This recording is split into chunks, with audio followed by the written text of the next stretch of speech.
Hello friends! మేమైతే అన్‌ఎక్స్‌పెక్టెడ్‌గా one fine Monday ఆర్మూర్‌కి స్టార్ట్ అయిపోయాము. ఇదొక హిస్టారిక్ అండ్ డివోషనల్ ప్లేస్. ఈ ప్లేస్ హిస్టరీ నేను చెప్తాను. And there is a view point.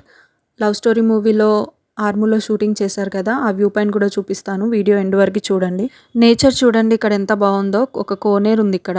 దాని ముందు అన్నదాన సత్రం అయితే ఉంది. ఎవ్రీ మండే అన్నదానం జరుగుతుంది ఇక్కడ. ఇక్కడ చూడండి 9 మంది మునులు ఉన్నారు కదా!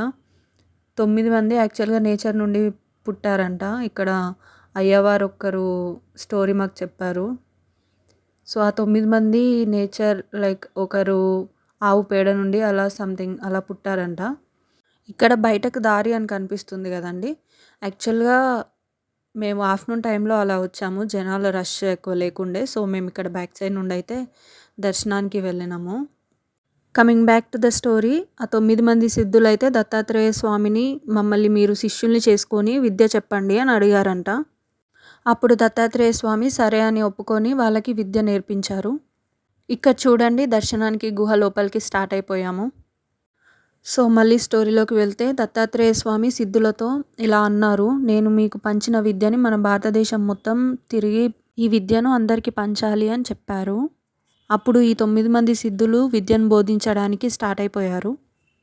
అలా కొన్ని ప్రాంతాలు దాటిన తర్వాత వాళ్ళు అందరూ ఒకే వైపు వెళ్తే మొత్తం ఇండియాని కవర్ చేయలేమని చెప్పి 6 మెంబర్స్ సౌత్ ఇండియాకి, 3 మెంబర్స్ నార్త్ ఇండియాకి స్టార్ట్ అయిపోయారు. ఇక్కడ చూడండి దుర్గామాత దర్శనానికి అయితే వెళ్తున్నాం మేము. యాక్చువల్‌గా ఈ ఊరి పేరు నవనాథపురం అని ఉండేదంట. కానీ తర్వాత ఈ సిద్ధులు 6 దక్షిణ భారతదేశం నుండి, 3 ఉత్తర భారతదేశం నుండి తిరిగొచ్చి ఇక్కడే కలిశారు. సో, 6, 3 ఆర్మూర్ అని పేరొచ్చింది. ఇక్కడ మేము దుర్గామాత దర్శనం చేసుకొని బయటకొచ్చాము. అలా నవసిద్ధులు ఇక్కడ కలిశాక కొంతకాలం ఇక్కడే ధ్యానం చేసుకొని వెళ్దాం అనుకున్నారు. వాళ్ళు అలా ధ్యానంలోకి వెళ్ళిపోయాక కొన్ని సంవత్సరాల తర్వాత శివలింగం వెలిసిందిక్కడ. మెడిటేషన్‌కి అంత పవర్ ఉందన్నమాట. వాళ్ళు అలా ధ్యానం చేశారు కాబట్టి శివలింగం వెలిసింది. తర్వాత అన్నపూర్ణమాతని కాశీలో తయారు చేసుకొనొచ్చి ఇక్కడ స్థాపన చేశారు. ఇక్కడ గుహ లోపల పార్ట్స్ చూడండి ఇదంతా న్యాచురల్‌గా ఫార్మ్ అయింది. అలా శివుడు వెలిసిన తర్వాత నందీశ్వరుడు, దత్తాత్రేయ స్వామి, విఘ్నేశ్వరుడు, దుర్గామాత అందరినీ కూడా ఇక్కడ స్థాపన చేశారు. చూడండి ఫైనల్లీ దర్శనానికి వచ్చేసాము. చూడండి విఘ్నేశ్వరుడు, నందీశ్వరుడు, శివలింగం, అక్కడ వెనకాల అన్నపూర్ణమాత. సో, ఇదేనండి సిద్ధులగుట్టలో శివుడు. చాలా పవర్ఫుల్ అసలు. అలా దర్శనం చేసుకొని కొద్దిసేపు అదే గుహలో కూర్చొని బయటికొచ్చేసాం.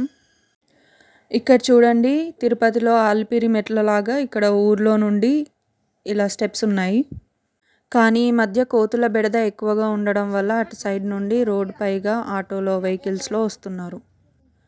ఇక్కడ ఆంజనేయ స్వామి మందిరం ఉంది. ముందు కోనేరు. యాక్చువల్‌గా ఇక్కడ నుండి దర్శనానికి వెళ్ళాలి.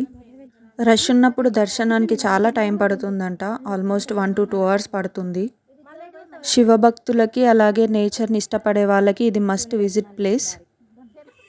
చూడండి అటు సైడ్ నుండి ఎంట్రీ పాయింట్. ఇలాగా దర్శనానికి వెళ్ళాలి. ఇంకొక విషయం ఎవ్రీ మండే ఎర్లీ మార్నింగ్ 6:00కి శివ పూజ జరుగుతుంది. ఆ పూజకి అటెండ్ అయ్యి ఏమైనా కోరికలు కోరుకుంటే అవి నెరవేరుతాయని భక్తుల నమ్మకం. ఇక్కడ ఆంజనేయ స్వామి మందిరం ముందు రాముల వారి పాదాలున్నాయి.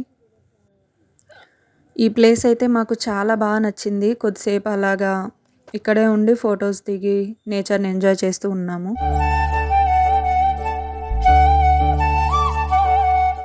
ఇక్కడ చూడండి ఈ హోల్‌ని చూస్తుంటే నాకు 'మంజుమల్ బాయ్స్‌లో' సుభాష్ గుర్తొచ్చాడు.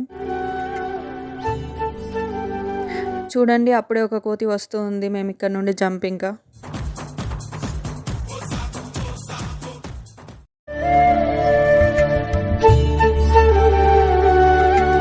అండ్ వీడియో స్టార్టింగ్‌లో నేను రామాలయంని చూపించాను కదా! హరిహర ఇద్దరు ఉండాలి కాబట్టి రామయ్యని ఇక్కడ ప్రతిష్ఠాపన చేశారు. ఇక్కడ ఇంకో మందిరం ఉంది క్లోజ్ ఉండే. సో, మేము ఇంకా అక్కడికెళ్ళలేదు. ఈ వ్యూ అంతా చూసి బయటికెళ్ళాము ఇంకా. ఇక్కడ అయ్యప్ప స్వామి గుడి కూడా ఉంది. ఇక్కడ ఊరేగింపులకి ఒక రథం కూడా ఉంది.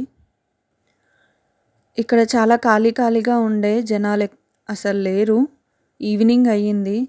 వెళ్ళాలా లోపలికి వద్దా అనుకున్నాము. కానీ ఎలాగో ఇక్కడికొచ్చాం కదా! అన్నీ చూసాం. ఇది కూడా చూద్దామని చెప్పి అయ్యప్ప స్వామి దర్శనానికి లోపలికొచ్చాము. ఇక్కడ సరౌండింగ్స్ ఒకసారి చూసేయండి.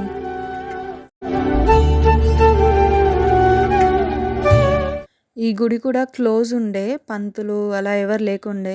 ఇలా బయట నుండి దర్శనం చేసుకొని వెళ్ళిపోయాము. బయటికి రాగానే ఆటో రెడీగా ఉండే. సో, అదే ఆటోలో పక్కనే ఉన్న ఏకశిలా స్తంభం అండ్ వ్యూ పాయింట్ చూడడానికి వెళ్ళాము.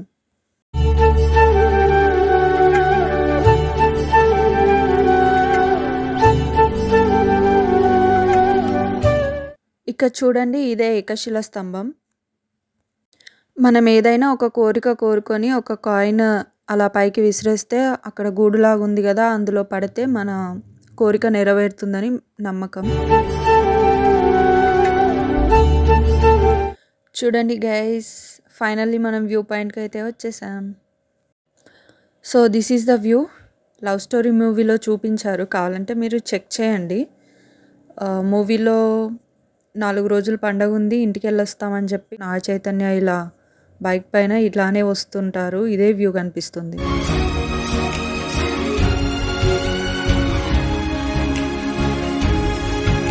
అలా కొద్దిసేపు అక్కడ వ్యూని ఎంజాయ్ చేశాక రిటర్న్ అయిపోయాం. అండ్ ఇక్కడ చూడండి, స్ట్రీట్ లైట్ పోల్స్ అయితే త్రిశూలం షేప్లో ఉన్నవి. ఇలాంటివి చూస్తుంటే డివోషనల్ వైబ్స్ వస్తుంటాయి. ఈ నవసిద్ధుల గుట్ట జస్ట్ అరౌండ్ 1 to 2 కిలోమీటర్స్ ఉంటుంది ఆర్మూర్ బస్ స్టాప్ నుండి. చాలా ఆటోస్ కూడా అవైలబుల్ ఉంటాయి. సో, మీరు ఎప్పుడైనా ఆర్మూర్ వస్తే ఈ సిద్ధులగుట్టలోని శివాలయంని ఖచ్చితంగా విజిట్ చేయండి. Thank you for watching.